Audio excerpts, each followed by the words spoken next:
Hello students, welcome to the Pioneer 360's video lectures. अगले lecture में आप कुछ सीखने जा रहे हैं. So happy learning to all of you. Video को देखने के बाद लाइक ज़रूर करें और शेयर ज़रूर करें. Thank you. Basically sequence of many bogies connected together, एक के पीछे एक बोगी को लगा दिया और एक ट्रेन बन गई. तो उस ट्रेन की एक बोगी जो है, ट्रेन की एक बोगी एक यूनिट है, उसको हम MER मर बोलते हैं. ऐसे बहुत सारे यूनिट्स लिंक हो गए, एक लाइन में लगा दिए, बन गया polymer. So polymer is all about the macromolecules which are long chain. जैसे ही पॉलीमर बोलेंगे आपके दिमाग में आएगा many units, long chain, ऐसे कंपाउंड जिसके चेन लॉन्ग है और जिसके मॉलिक्यूलर मासेस ज्यादा होंगे, मॉलिक्यूलर वेट जिसका ज्यादा होगा. तो ऑटोमेटिकली पॉलीमर का मतलब है जिसमें हाई मॉलिक्यूलर वेट होता है. मॉलिक्यूल्स की साइज बड़ी बड़ी होती है. Molecules are large in size. छोटे मॉलिक्यूल्स नहीं है, ये सब बड़े बड़े मॉलिक्यूल्स हैं. और इसलिए पॉलीमर्स चैप्टर में हम जो रिएक्शंस या स्ट्रक्चर्स पढ़ेंगे वो छोटे नहीं होंगे, बड़े बड़े होंगे. तो अब बड़ी बात करने का वक्त आ गया है, छोटी बात नहीं करेंगे. अल्डिहाइड कीटोन्स सब छोटे छोटे मॉलिक्यूल्स हैं. यहाँ पे बड़े बड़े मॉलिक्यूल्स की बात करेंगे, लेकिन सबसे पहले पॉलीमर का इंट्रोडक्शन करेंगे. What is polymer and how is polymer important in our day to day life. अगर आप हमारे डे टू डे लाइफ में देखेंगे, ये सारी चीजें जो मैं आपके सामने दिखा रहा हूँ, इसमें पॉलीमर्स यूज किए जाते हैं. हमारी बॉडी में भी पॉलीमर्स है. हमारी बॉडी में पॉलीमर कहाँ से आए? Natural polymers. हमारी बॉडी में प्रोटीन्स है ना. प्रोटीन्स क्या है? प्रोटीन एक तरह का पॉलीमर है. प्रोटीन भी एक लॉन्ग चेन है. हमारा जो डीएनए है, हमारा डीएनए भी एक, तुमने डीएनए का स्ट्रक्चर पढ़ा है ना बच्चों, बायोलॉजी में. सो डीएनए तुमको मालूम है, DNA is also long chain of nucleotides. बहुत सारे न्यूक्लियोटाइड्स कनेक्ट होते हैं, डीएनए बनता है. तो ये सारे मॉलिक्यूल जो है हमारी बॉडी के अंदर, ये बायोमॉलिक्यूल्स हैं और ये भी पॉलीमर्स हैं. तो हमारी बॉडी में हमारा डीएनए या प्रोटीन के मॉलिक्यूल्स, इवन हमारा नर्वस सिस्टम, ये सारे एक पॉलीमर ही हैं. So the word polymer is derived from the word poly, which is many, and mer means parts or units.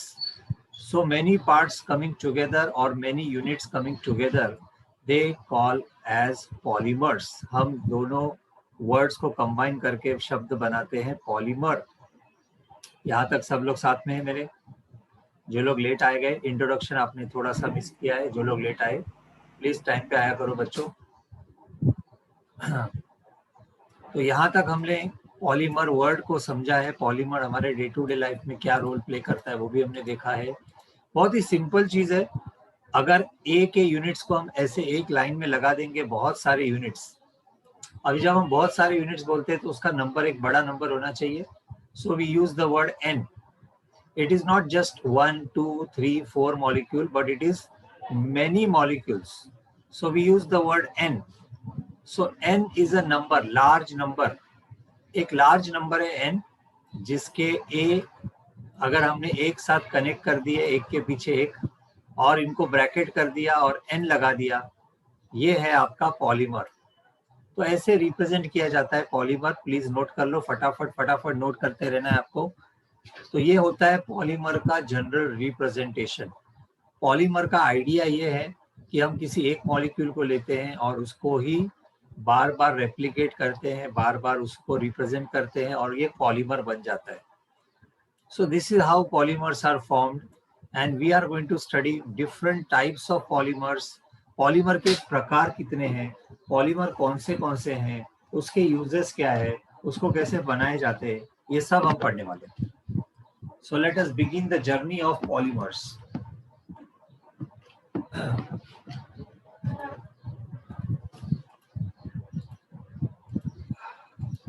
ये देखो, ये मोनोमर ए है और ए का यूनिट बार बार रिपीट हो गया तो ये पॉलीमर बन गया ए का. ये ए का पॉलीमर बन गया. और इस प्रोसेस को हमने नाम दिया polymerisation. So how will we define polymerization? Polymerization is the process of formation of polymer from monomers. Simple. So the definition of polymer is very simple. Polymerization is a process. The process in which monomers come together to form polymers. बहुत सारे monomer साथ में आएंगे, एक polymer बनाएंगे. इस process को नाम दिया गया है पॉलीमराइजेशन.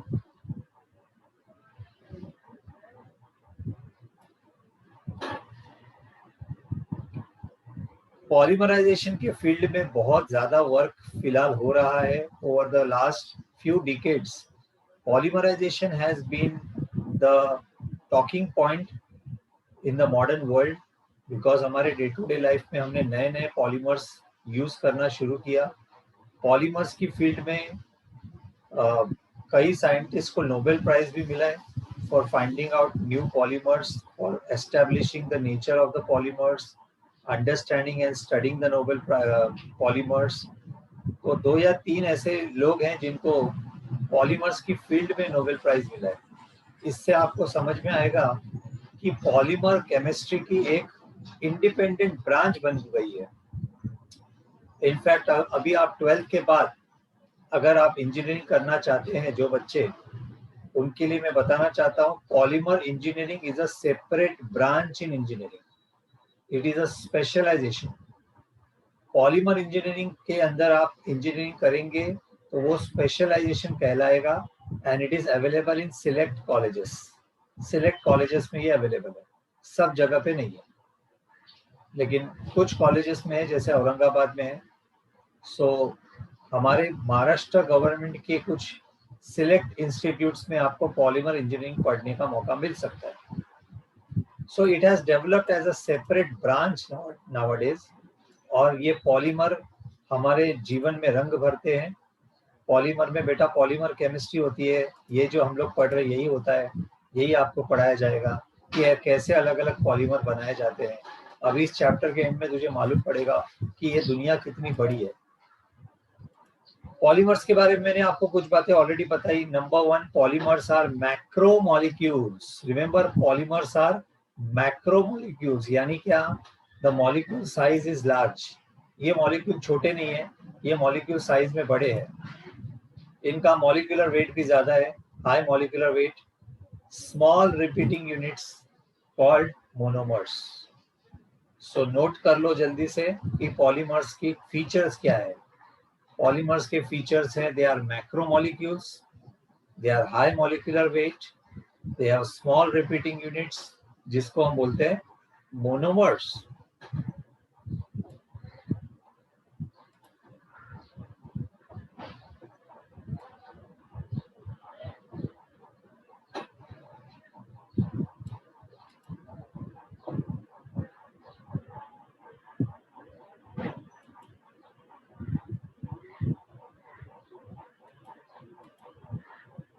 Any questions? यहाँ तक any questions? Any questions? No questions. So let's go ahead.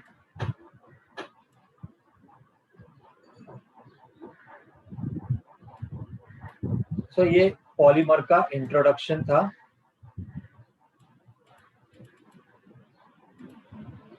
ये हमने पॉलीमर का पढ़ने वाले हैं.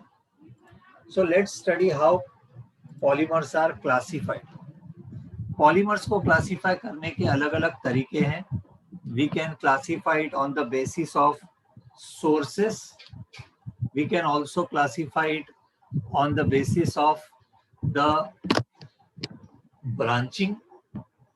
We can also classify it on the basis, branching मतलब स्ट्रक्चर के आधार पे. And we can also classify it on the basis of the method of polymerization. कई तरीके से हम क्लासिफिकेशन पढ़ सकते हैं, तो हमको सारे तरीके पढ़ने हैं. तो स्टूडेंट्स, सबसे पहले मैं क्लासिफिकेशन ऑफ पॉलीमर्स में आपको बताना चाहता हूं कितने तरीके से होता है.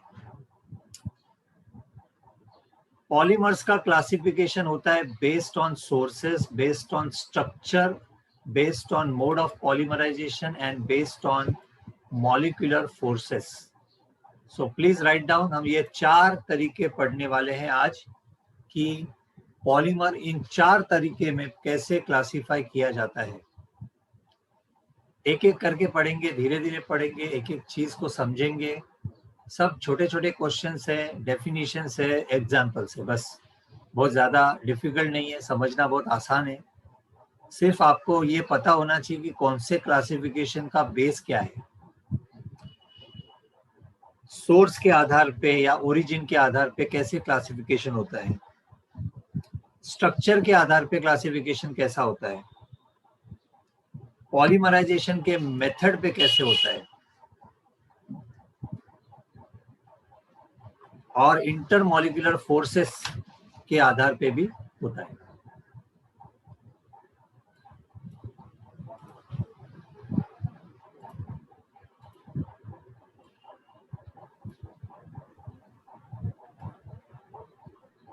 So let's begin the first classification।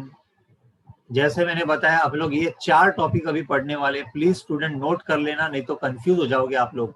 आप बोलेंगे अरे अभी वही चल रहा है, अरे वही नहीं चल रहा है। 4 तरीके से क्लासिफिकेशन है, तो आप इसको नाम देना है नंबर, या तो आप ABCD बोल देना या 1 2 3 4 बोल देना, जो भी है, लेकिन समझने की कोशिश करो कि मैं जो टॉपिक पढ़ा रहा हूँ ये क्या है। पॉलीमर्स का क्लासिफिकेशन है। पहला है on the basis of sources. बहुत सिंपल है समझना। सोर्सेस, कहां से मिलता है ये पॉलीमर। पॉलीमर हमें नेचुरल मिल रहा है या हमने बनाया लेबोरेटरी में। अगर नेचुरल है यानी कि प्लांट से मिला है या एनिमल से मिला है, तो जो धागा प्लांट से या एनिमल से मिलेगा उसको हम नेचुरल बोलेंगे। स्टूडेंट अभी रुक जाओ, अभी आपको स्क्रीन पे देखना है सबको। अगर आपने ध्यान दिया तो ये एकदम इजी है, लेकिन ध्यान से सुनना जरूरी है। मैं पूरा टॉपिक पहले समझाऊंगा and then you please write down afterwards. First you understand the chart completely. What is natural, what is synthetic, and one more category is semi-synthetic. सबसे पहले मैं आपको बताना चाहता हूं नेचुरल, जिसका मीनिंग ही छुपा हुआ है उसके वर्ड में। Natural polymer means the polymer which are obtained from natural sources. Natural sources का मतलब प्लांट या एनिमल। प्लांट से मिलने वाला एग्जाम्पल कॉटन। कॉटन का जो धागा होता है, कॉटन का जो थ्रेड है, आपको मालूम है सबको कॉटन कहाँ से आता है। कॉटन कहाँ से आता है बच्चों? कॉटन एक प्लांट का नाम है। कॉटन एक प्लांट से मिलता है, हमें सबको मालूम है ना। Everyone give a thumbs up. सब लोग हैं मेरी बातों को सुन रहे हो, रिप्लाई करो, यस थम्स अप दो। तो ये नेचुरल फाइबर है, ये नेचुरल पॉलीमर है। वैसे ही वुल, वुल जो होता है, वुल हमें शिप से मिलता है, यानी एनिमल से मिलता है। एनिमल से मिलने वाला वुल, एनिमल सोर्स से मिलने वाला एक तरह का पॉलीमर है। सिल्क, निखिल ने वेरी गुड, निखिल ने एग्जांपल दिया silk. Silk is obtained from a worm, silk worm. तो ये जो चीजें हैं ये हमारे नेचुरल पॉलीमर में आता है, जिसका मीनिंग है it is obtained from natural sources. And natural sources can be plant और एनिमल्स। चलो शुरू करते हैं। नेचुरल पॉलीमर्स लिख लो आप। पहले एक काम करो, पहले ये वाला चार्ट बना दो जरा, और फिर नेचुरल के अंदर आपको लिखना है। 3 बड़े पेज पे लेना, जरा जगह लगेगी आपको। नेचुरल में क्या है, सेमी सिंथेटिक में क्या है, और सिंथेटिक में क्या है, हम सब डिस्कस करेंगे। आप 3 हिस्से बना दो। अगर आपके पास नोटबुक छोटी है, ज्यादा जगह नहीं है, तो एक के नीचे एक लिखो, चलेगा। तो पहले हम नेचुरल पॉलीमर्स की बात करेंगे। नेचुरल पॉलीमर्स, सेमी सिंथेटिक और सिंथेटिक, 3 कैटेगरीज है बेस्ड ऑन द सोर्सेस।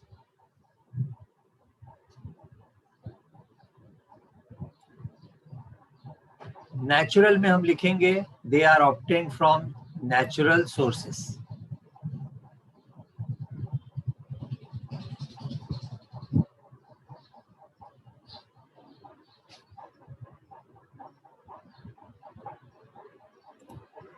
चलो शुरू करते हैं नेचुरल पॉलीमर्स के साथ।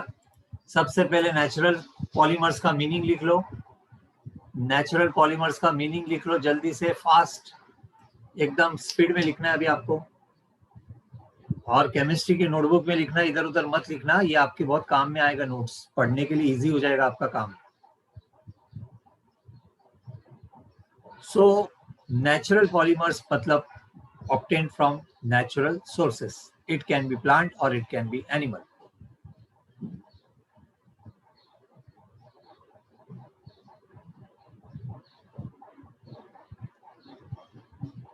अब इसके कुछ एग्जाम्पल्स पढ़ेंगे।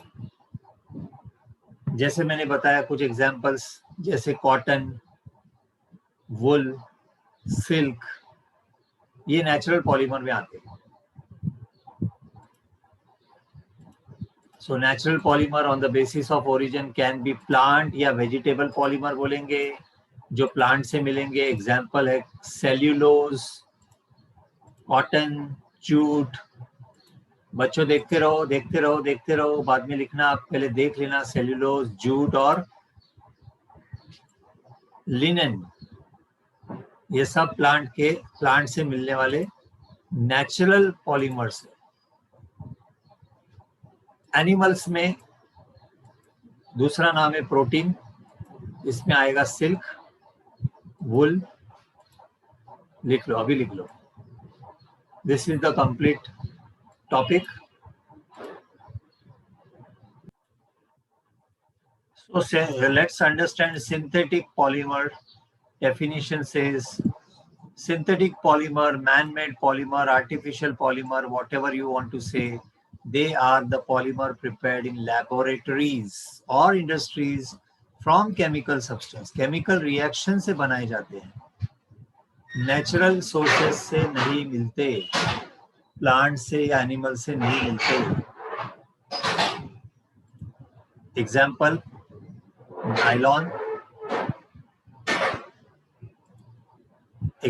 नायलॉन, ये पढ़ने वाले हम लोग, बच्चों डरो मत। नायलॉन, टेरिलीन, फिलहाल एग्जाम्पल के नाम लिख लो। पॉलीथीन, बहुत सारे हैं, फिलहाल 3 नाम लिख लो।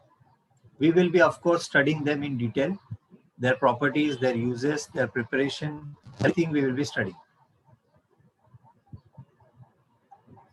But the important thing is that they are synthetic, they are totally completely man-made. Nature में ये नहीं मिलते, ये हम बनाते हैं, सिंथेटिक है। अब मैं बात करूंगा पीछे जाके, सिंथेटिक से और नेचुरल के बीच में कुछ है जिसको हमने नाम दिया है सेमी सिंथेटिक। अब सेमी सिंथेटिक क्या है देखो, ये था natural, okay. Semi synthetic polymers की खासियत क्या है, ध्यान से सुनो। सेमी सिंथेटिक का मतलब ये होता है कि उसमें हमारा सोर्स नेचुरल है, नेचुरल सोर्स से फाइबर को निकाला जाता है। जैसे सेल्यूलोज प्लांट से मिलता है। ध्यान से सुनो सब लोग। I don't know why what you are writing, what are you writing, I am explaining you, please listen. Semi synthetic का मतलब मिलता नेचुरल से है, जैसे सेल्यूलोज है, प्लांट से मिलता है, उसको प्रोसेस करते हैं, प्रक्रिया करते हैं, उसको केमिकल यूज करके उसके ऊपर प्रोसेस किया जाता है और प्रोसेस करके उसके धागे को मजबूत बनाया जाता है। अब ये नेचुरल है या सिंथेटिक है,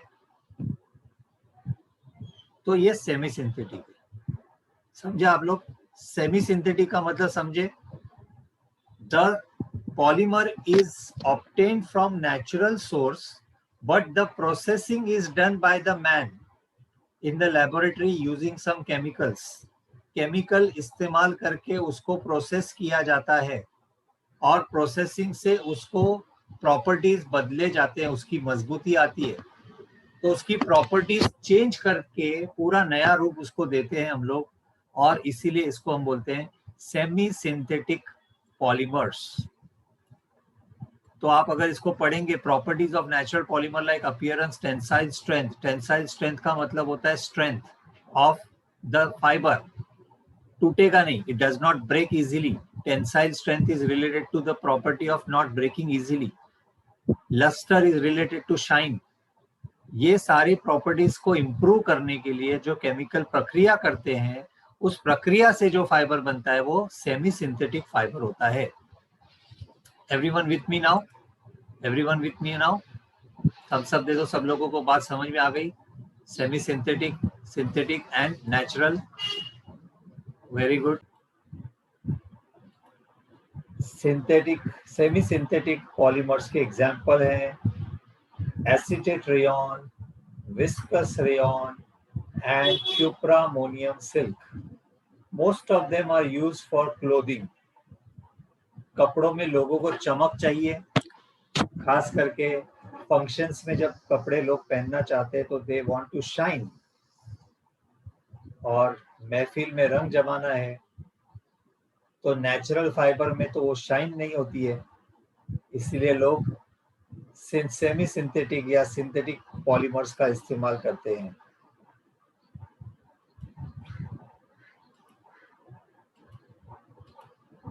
तो ये तीन तरह के पॉलीमर्स हमने पढ़े बच्चों। सिंथेटिक ऑलरेडी मैंने पढ़ा दिया है, nylon, terylene, polythene. So we have understood now the classification. तो पॉलीमर को स्ट्रक्चर के बेसिस पे भी क्लासिफाई किया जा सकता है। So the next topic students, please write down classification of polymer based on the structure. Polymer के स्ट्रक्चर के बेसिस पे हम उसको अभी क्लासिफाई करेंगे और ये बताएंगे कि उसका स्ट्रक्चर कैसा है। और जब हम स्ट्रक्चर की बात करेंगे तो पैटर्न देखेंगे, पैटर्न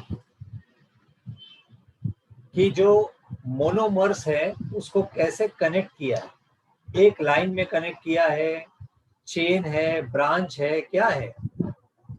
तो let us understand the classification of polymer based on the chemical structure. Based on the chemical structure, we can understand that polymer are divided into linear, branched and cross-linked network polymer. जैसा कि नाम में ही clear हो जाता है students, linear polymer का मतलब there the chain is having a linear pattern, there is no branching. Polymer में सिंगल चेन होगी, उसमें कोई ब्रांच नहीं होगी।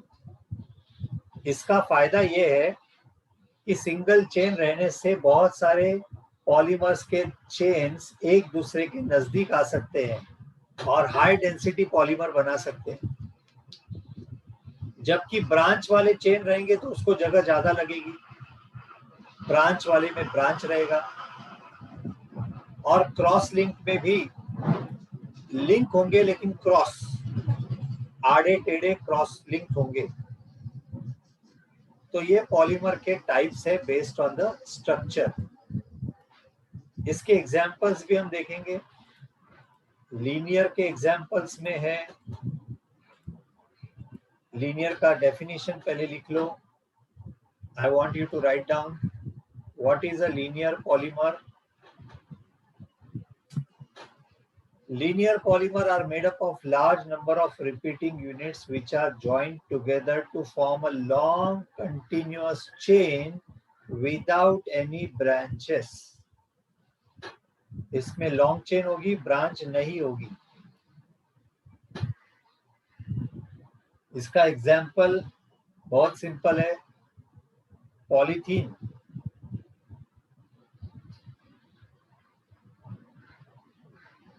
Polythene, polyvinyl chloride, high density polythene, ये सारे इसमें आते हैं।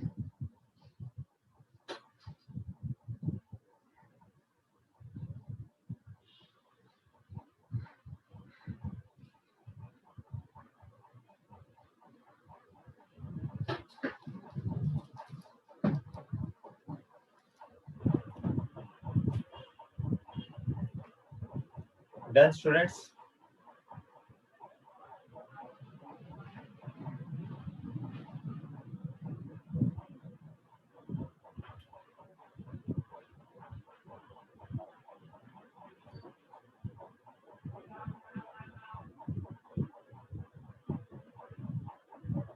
तो इसमें ब्रांचेस नहीं रहते। एग्जाम्पल है पॉलीथीन। आप देखो इथीन के मॉलिक्यूल एक लाइन में जुड़ गए।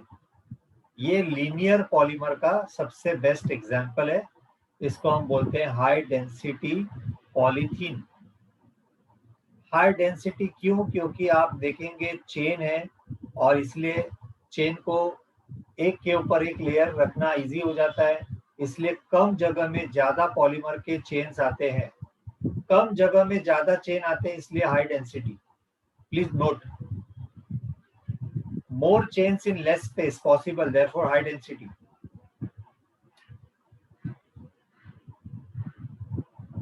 So example is polythene.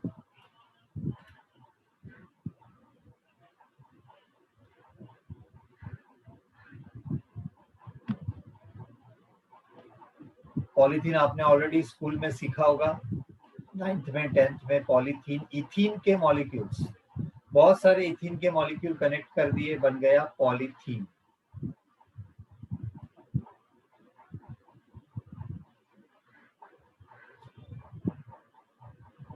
और एक ऐसा पॉलीमर है जिसको लीनियर पॉलीमर बोल सकते हैं, उसका नाम है पॉलीविनाइल क्लोराइड, पीवीसी। कहाँ पे सुना है आपने पीवीसी शब्द? किसी ने सुना है PVC? Where have you seen this word PVC? आपके घर में इस्तेमाल होता है PVC. Okay, many students are answering. Wonderful, हर्ष, निखिल, क्या बात है यार। प्रियांशु, वेदांत, राज, एक्सेलेंट। पाइप्स में यूज करते हैं PVC पाइप, खास करके पानी के पाइपलाइन के लिए आजकल PVC पाइप यूज किए जा रहे हैं। पहले के जमाने में लोखंड के या एल्यूमिनियम के पाइप्स यूज किए जाते थे। अब प्लास्टिक के पाइप आ गए हैं, जो खास तरह का प्लास्टिक है पीवीसी, हाई डेंसिटी वाला पॉलीथीन। और पॉलीथीन के अलावा नायलॉन भी एक तरह का लीनियर पॉलीमर है। Nylon is also linear polymer. Polyester, ये भी लीनियर पॉलीमर में आएगा। PVC, polyvinyl chloride. So all the examples are of linear polymers. That means they do not have any branch. They have chain of monomers without any branching.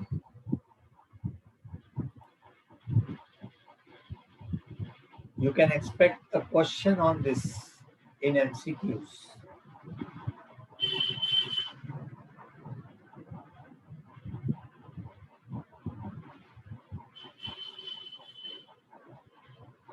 Thums up दे दो सब लोग। Let's continue now.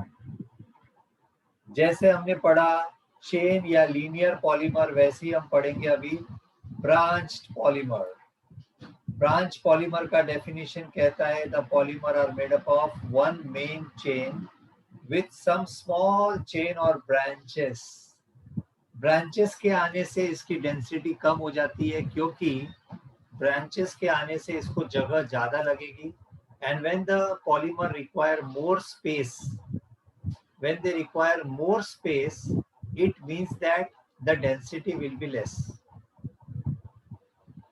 जगह ज्यादा लगेगी polymer को तो density कम हो जाती है, इसलिए हम इसको लो डेंसिटी पॉलीमर कहते हैं।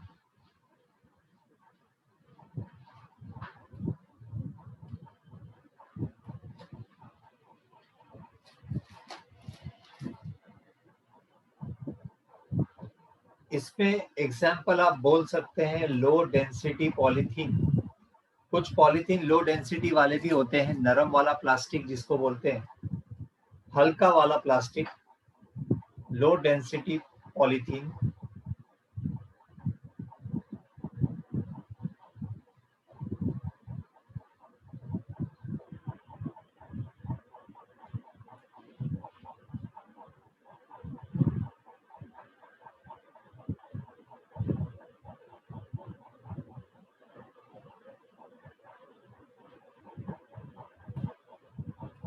सो examples are low density polythene, जो हमारा बच्चे या सब्जी वाले फ्रूट सेलर्स यूज करते हैं, हल्के क्वालिटी का पॉलीथीन, प्लास्टिक जिसको बैन किया गया है गवर्नमेंट ने कई बार, but we still continue to use it, such kind of polythene which is not good for environment.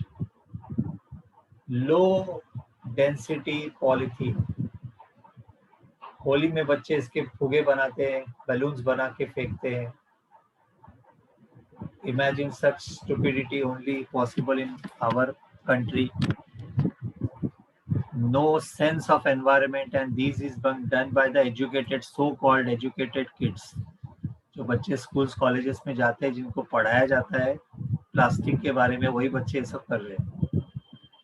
Low density polythene का मतलब हमारे चॉकलेट के रैपर्स है ना, जो चॉकलेट आप खाते हैं उसका रैपर होता है, हल्के क्वालिटी का वेफर्स के पैकेट्स. कितना कचरा सोचो.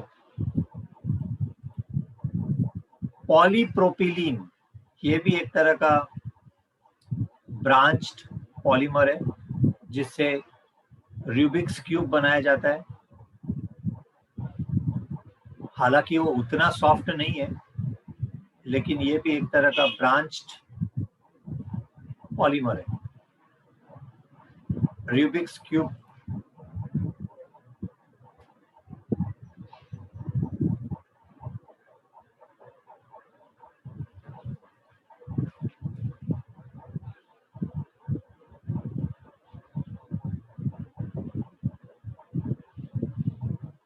राज ने पूछा how to identify low density और high density. Raj very simple, low density मतलब सॉफ्ट है, लो डेंसिटी वाला सॉफ्ट रहता है, हाई डेंसिटी वाला थोड़ा मजबूत रहता है.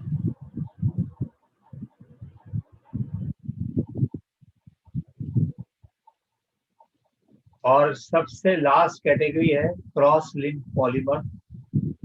क्रॉस लिंक पॉलीमर में लिंक होगा क्रॉस, 2 या 3 चेन्स एक दूसरे के साथ क्रॉस लिंक बनाएंगे, स्ट्रॉन्ग कोवेलेंट बॉन्ड बनाएंगे. ये ब्रांच नहीं है, ये ब्रांच नहीं है, इसमें क्रॉस लिंक होता है. जैसे हाइड्रोजन बॉन्डिंग, हाइड्रोजन बॉन्डिंग आपको मालूम है ना, हाइड्रोजन बॉन्डिंग, उस तरह के बॉन्ड बनते हैं इसके.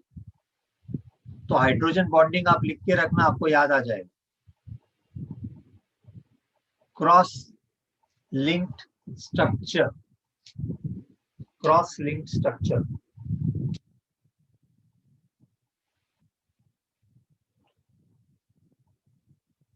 So as the word suggests, cross-linked structures are because of the strong covalent bonds between the chain of polymers. इसमें और ज्यादा मजबूती रहेगी, सबसे ज्यादा स्ट्रॉन्ग रहेंगे, ये सबसे ज्यादा मजबूत रहेंगे. है तो पॉलीमर, लेकिन बहुत ही टफ होगा ये, इसकी मजबूती बहुत ज्यादा होगी.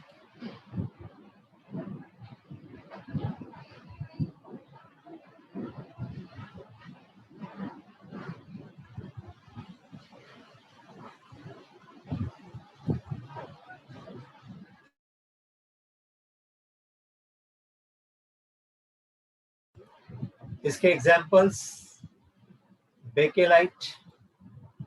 Bakelite is used in electric switch. अगर आपके घर पे आसपास इलेक्ट्रिक स्विच है तो आप देख लो, इलेक्ट्रिक स्विच जिस प्लास्टिक से बनाया जाता है वो बेकेलाइट है.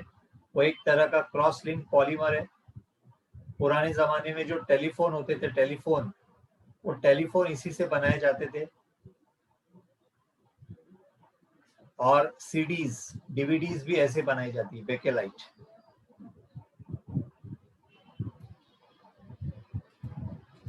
देन वी हैव मेलामाइन, जिसको डिनर सेट बनाने के लिए यूज किया जाता है. Dinner plates, crockery made up of melamine. Melamine is a very famous material for dinner set.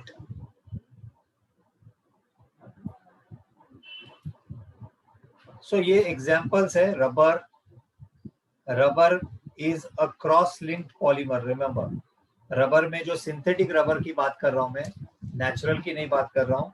Synthetic rubber जो बनाया जाता है, जो मैन मेड रबर है, उस रबर में आप देखेंगे क्रॉस लिंकेज होता है और इसलिए वो मजबूत वाला रबर टायर बनाने के लिए इस्तेमाल करते हैं.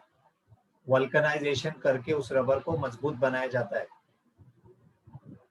तो ये synthetic rubber is a cross linked polymer. So everybody has noted down. We are finished with the second topic, classification on the basis of structure. दूसरा टॉपिक भी बातों बातों में हो गया.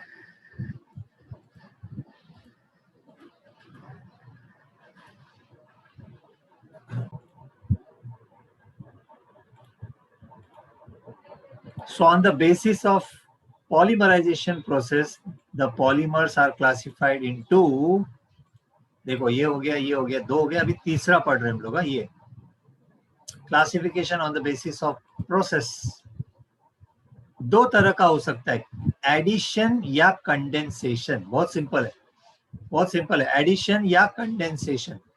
मेरी बात ध्यान से सुनो पहले. एडिशन का मतलब है दो मोनोमर कनेक्ट होंगे, सिंपली कनेक्ट होंगे. Addition, nothing will go away, इसमें से कोई हिस्सा कम नहीं होगा. एडिशन में मॉलिक्यूल्स डायरेक्टली ऐड होंगे, nothing, no atom, no part of the monomer will be lost. पूरा का पूरा हिस्सा कनेक्ट हो जाएगा. Addition polymer. कंडेंसेशन, कंडेंसेशन में दो मोनोमर साथ में आएंगे और हो सकता है उसमें से कुछ हिस्सा कम हो जाए. कनेक्शन करते वक्त, कनेक्ट करते वक्त हो सकता है वाटर मॉलिक्यूल चला जाए. एग्जाम्पल, H और OH दोनों का चला गया और लिंक बन गया, जैसा कि प्रोटीन्स में होता है. तो कुछ हिस्सा अगर कम हो जाता है तो उसको हम बोलते हैं कंडेंसेशन. तो ये होता है फर्क एडिशन और कंडेंसेशन में. एवरीवन देयर, सबको समझ में आ गया? निखिल क्या बोल रहा है? थ्री टाइप रिंग, क्या बोल रहा है? रिंग ओपनिंग पॉलिमरायझेशन पण आहे टेक्स्ट बुक मध्ये. रिंग ओपनिंग पॉलिमराइजेशन किधर चला गया बेटा तू? मैं तो अभी एडिशन, अच्छा हाँ हाँ, इसमें ना एडिशन करवा देते. पहले एडिशन में ये लिख लो, एडिशन कंडेंसेशन, ये दो पहले लिख लो. Yes Nikhil and Harsh, we will do that also. पहले एडिशन का मतलब लिख लेते हैं, एडिशन का मीनिंग लिख लो. सर चलो स्टूडेंट लिख लो, एडिशन का मीनिंग लिख लो पहले. Addition polymer which are obtained without elimination of any side product, ऐसे पॉलीमर को हम बोलते हैं एडिशन पॉलीमर.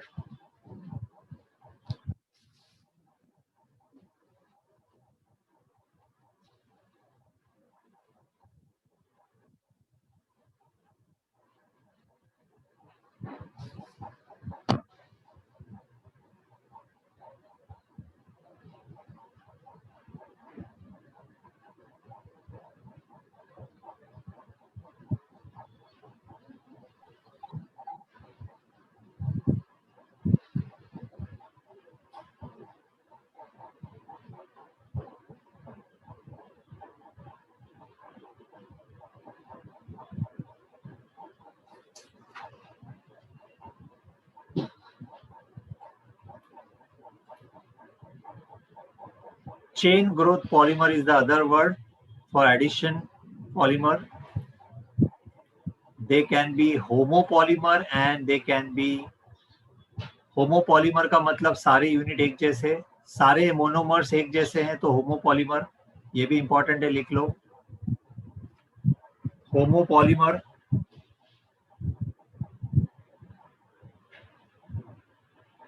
सो एडिशन में दो मोनोमर अगर एक जैसे तो होमोपॉलीमर.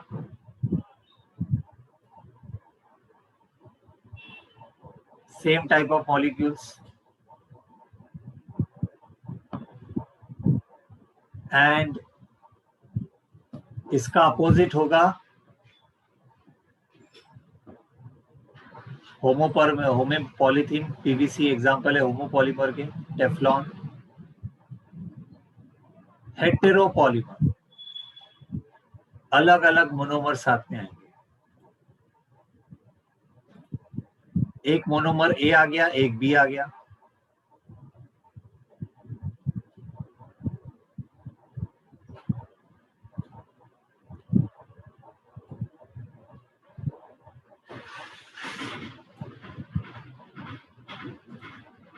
हेटेरोपॉलीमर में मोनोमर्स एक तरह के नहीं होते, दो तरह के मोनोमर आ गए, तीन तरह के मोनोमर आ गए, लेकिन चेन बन गई। तो रिपीटिंग यूनिट अगर सेम है तो होमोपॉलीमर, रिपीटिंग यूनिट अगर एक से ज्यादा अलग अलग रिपीटिंग यूनिट्स हैं तो उसको बोलेंगे heteropolymer.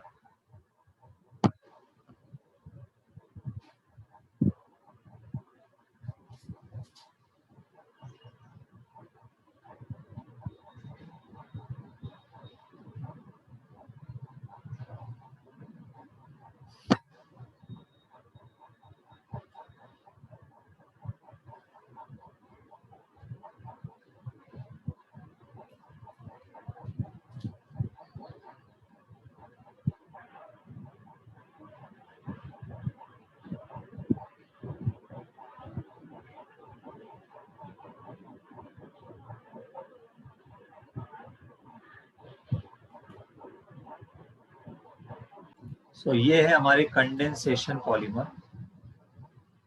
Rohan wait, I will tell you homopolymer का डेफिनेशन मैंने बताया था। होमोपॉलीमर का मतलब है same monomers are repeated, only one type of monomer is repeated, homopolymer. More than one type of monomer is repeated, heteropolymer. दोनों एडिशन में आता है। अब हम पढ़ रहे हैं कंडेंसेशन पॉलीमर। कंडेंसेशन पॉलीमर में some part of the monomer is eliminated when two or more monomers get attached. Generally ये हेटेरोपॉलीमर में होता है, जिसमें दो अलग अलग मोनोमर साथ में आते हैं, कुछ हिस्सा उनका कम हो जाता है और इससे जो पॉलीमर बनता है उसको बोलते हैं कोपॉलीमर। एक नया कैटेगरी कोपॉलीमर बन जाता है और कुछ हिस्सा कम हो गया। ये कंडेंसेशन प्रोसेस से होता है। कंडेंसेशन प्रोसेस से बनता है, एक दूसरे को सहयोग करने से बनता है, और इसका एग्जाम्पल है नायलॉन, पॉलिस्टर, पॉलीयूरेथेन्स।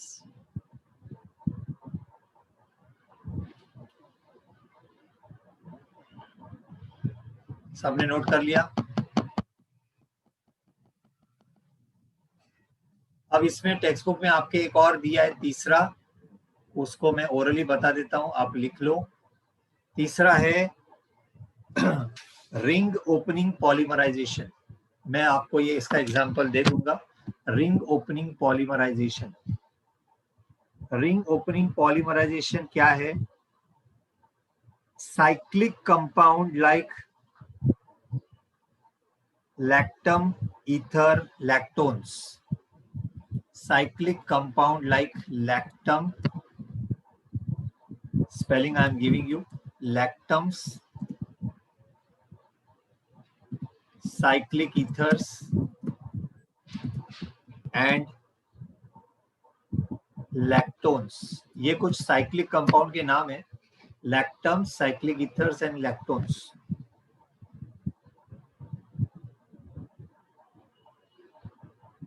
ये साइक्लिक कंपाउंड होती है, इसमें रिंग होती है और ये रिंग ओपन होके पॉलीमर बनता है। इसका मोनोमर कनेक्ट हो जाता है, पॉलीमर बनता है।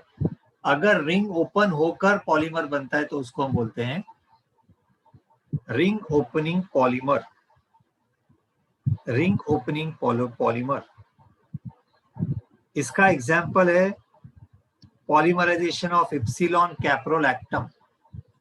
इप्सिलॉन कैप्रोलैक्टम मैं अभी आपको थोड़ी देर में पढ़ाऊंगा, जब मैं नायलॉन पढ़ाऊंगा ना तब। Caprolactam, epsilon caprolactam is the example. तो हम नायलॉन में पढ़ेंगे इसको।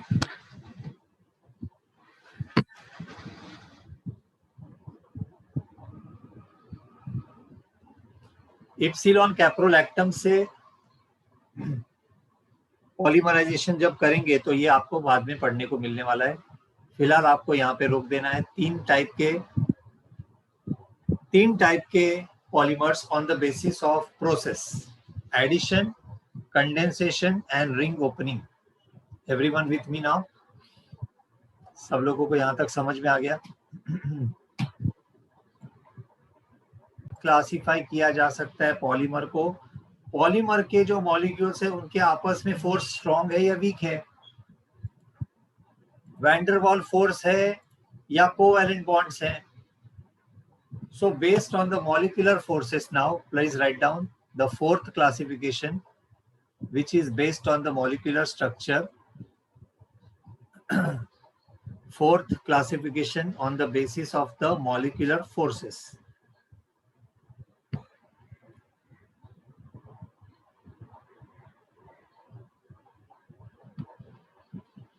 On the basis of molecular forces, we have polymers classified into 4 types. 4 प्रकार हैं इसके। कौन से 4 प्रकार हैं? Elastomers, fibre, thermoplastic and thermosetting polymer. 4 types है।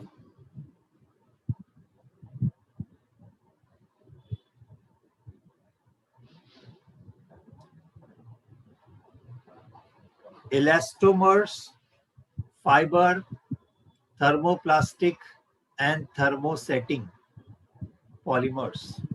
Very important topic. हर एक का डेफिनेशन, हर एक की प्रॉपर्टीज और हर एक के एग्जाम्पल्स हम पढ़ेंगे।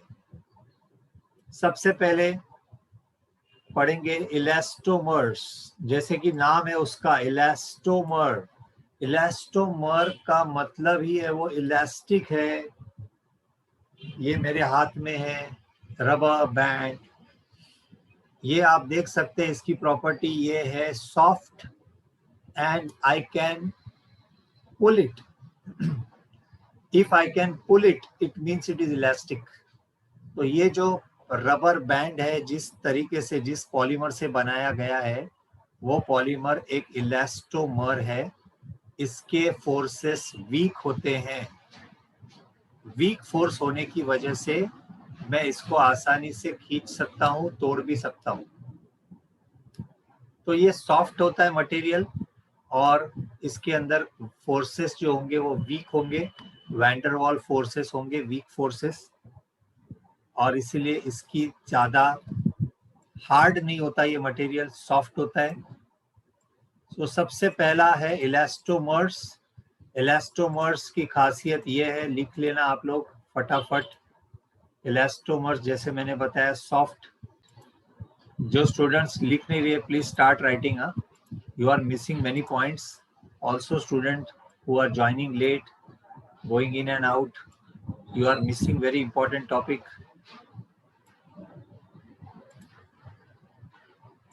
लेक्चर आखिरी स्टेज में है, थोड़ी देर बाद लेक्चर हो जाएगा, तो आप थोड़ा ध्यान दो, थोड़ी देर के लिए बैठ जाओ अच्छे से।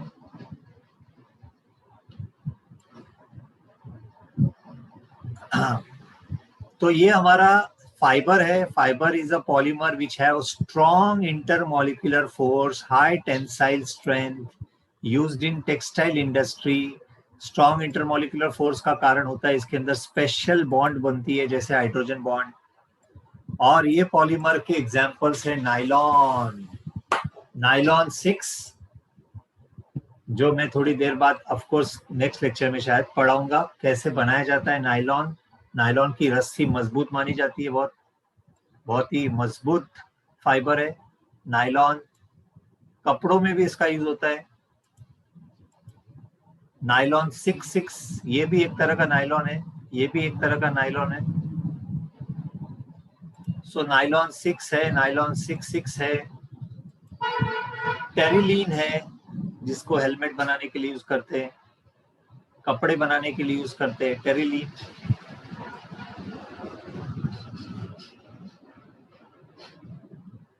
So all these are strong fibers.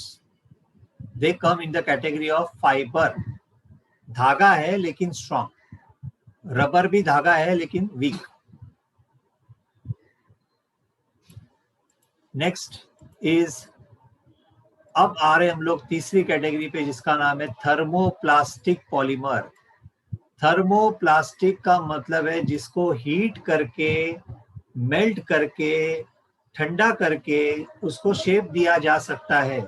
Soft plastic, thermoplastic. So the thermoplastic is a plastic or polymer which on heating becomes soft and then on cooling it becomes hard. So it can be remolded and recycled. बहुत ही important चीज है इसके बारे में, बहुत important property है ये. It can be remolded and it can be recycled. ये उस तरह का प्लास्टिक है या उस तरह का पॉलीमर है, थर्मोप्लास्टिक पॉलीमर. ये प्लास्टिक हमारे लिए उपयुक्त है इस्तेमाल करना क्योंकि इसको रिसाइकल किया जा सकता है. आप इसके ऊपर देखेंगे सिंबल, देखेंगे आप, रिसाइकल का सिंबल होता है. ये उस तरह का प्लास्टिक है जिसको हम रीयूज कर सकते हैं, इसीलिए इसका नाम है thermoplastic polymer. Can be remoulded, can be recycled. Example is polythene. ये जो पॉलीथीन है specially used for day to day purposes. This polythene needs to be melted and recycled. इसको अगर हम ऐसे ही फेंक देंगे तो ये एनवायरनमेंट के लिए हानिकारक है, इसलिए हम इसको मोल्ड कर सकते हैं, रिसाइकल कर सकते हैं. पॉलीस्टाइरीन जो किचन में यूज किया जाता है, plastic for storing the grains और spices. Polythene, polystyrene and synthetic leather. ये लेदर प्योर नहीं होता, ये सिंथेटिक है जो आपको मार्केट में सस्ता वाला लेदर बोल के बेचते हैं. लेदर का बेल्ट आप खरीद के लेके आते हो 100 रुपए में. 100 रुपए में लेदर का बेल्ट नहीं आता, वो लेदर नहीं होता, वो प्लास्टिक होता है. आप लेदर समझ के खरीदते हो, it is not leather, it is synthetic leather. Plastic है वो एक तरह का, 6 महीने से ज्यादा चलता नहीं है. So these are examples of polymer which is thermoplastic. Heat कर दो उसको सॉफ्ट हो जाएगा, मेल्ट करके उसको ठंडा करके फिर से शेप नया दे सकते हो. और last category students, last category is thermosetting polymer. ये थोड़ा सा डिफिकल्ट है. थर्मोसेटिंग पॉलीमर को आप नया शेप वापस नहीं दे सकते, इसको रिसाइकल नहीं किया जा सकता because it does not become soft on heating, इसलिए ये रिसाइकल नहीं कर पाएंगे. ये क्रॉस लिंक पॉलीमर है, एक बार बन जाता है उसके बाद उसको फिर से नया शेप नहीं दे सकते. एक बार बन गया बस, ये उसका अंतिम रूप होगा. ये वाला प्लास्टिक ही हमारे लिए अच्छा नहीं है, इसको हमें अवॉइड करना चाहिए. और अगर यूज करेंगे तो उसको ज्यादा से ज्यादा साल तक यूज करना चाहिए, इसको आसानी से फेंकना नहीं चाहिए. Because this is a plastic which cannot be remoulded. It is not possible for us to make this plastic soft because of the cross linkage. Cross linkage की वजह से इतना मजबूत होता है कि इसको दोबारा मेल्ट नहीं कर सकते. करेंगे तो भी ये फिर से रूप नहीं ले पाएगा. इसका एग्जाम्पल है बेकेलाइट. हमारे घर में जो स्विचेस हमने यूज किए बेकेलाइट के हैं, इसको हम नहीं कर सकते रिसाइकल.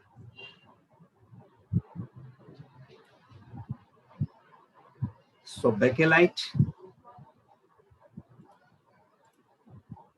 यूरिया फॉर्मल्डिहाइड, ये भी स्विच में यूज होता है.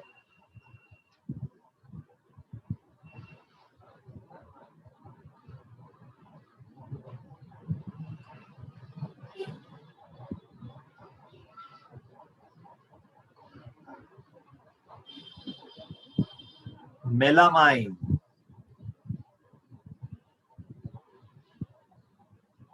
all are cross-linked polymers which cannot be reused, and they come in the category of thermosetting polymers. thermosetting polymers.